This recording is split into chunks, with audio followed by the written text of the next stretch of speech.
my work has to do with my relationship with landscape, but in a way that is completely unusual, in the sense of I like to do some mental gymnastics. I'm a whole generation and now almost two removed from a lot of the work that you see that's more typical landscape. So my father was a landscape painter, and in my generation, what was really important was not any kind of reference. It became all about concept, right? So that concept became king, not paint, not rendering necessarily. It was about the conceptual development. And so that, when that was, your master's degree, and that's what everybody was teaching, that of course influences you. But what do you do with that, plus this incredible urge to make art that is about, that challenges the viewer to really think. So I want people to really think. That's one of the most important things to me. It's not just pretty or beautiful, but you have to do some mental gymnastics to get there, to figure things out. So it's kind of like a fun puzzle.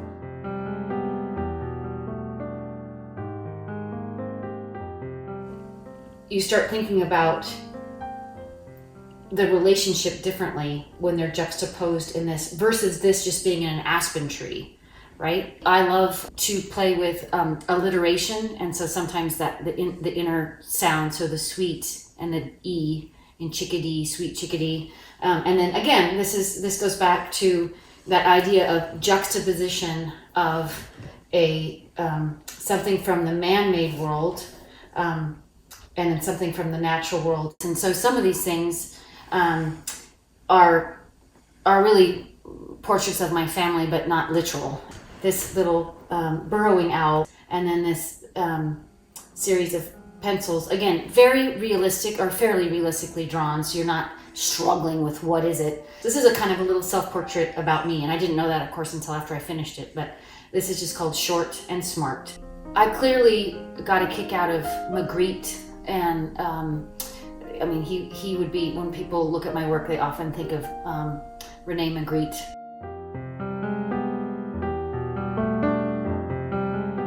In the last, I've been making art since 1990, it's my story, and I'm constantly developing my story.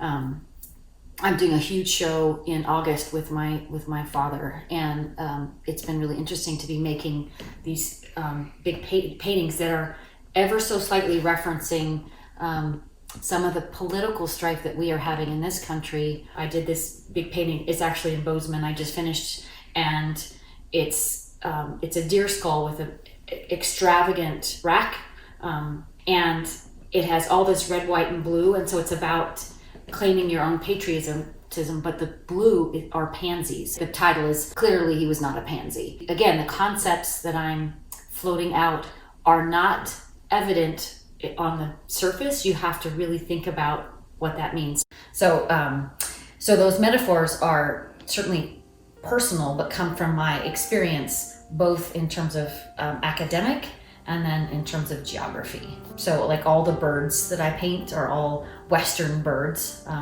mostly. And like the magpie that I use over and over.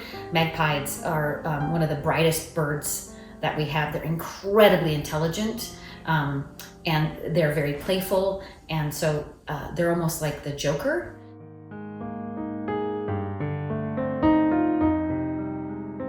I think as far as influence, I'm clearly not influenced by my father in terms of theme, stylistic points, but being hardworking rancher types, and my mom too, who is an incredibly brilliant scholar and pianist, and she was a professor. I think those, and very driven, both of my parents.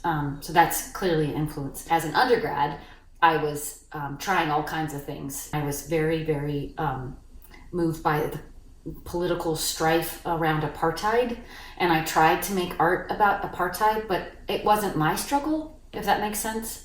You can't paint what you don't know. You can't make art or make music or make poetry about something that you don't clearly know.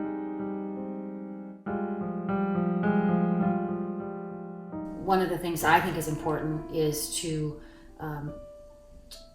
be a critical thinker and to ask people to be critical thinkers, and it's really tricky in a language that is visual, because we're bombarded with visual stimuli, and it's mass produced. So it's very brave to take a blank piece of paper and write a poem, or to take a blank sheet of canvas or a blank board and from your own hands to create something out of nothing. I tell my students this all the time too. It's brave and valuable, and it takes time. It takes time and effort.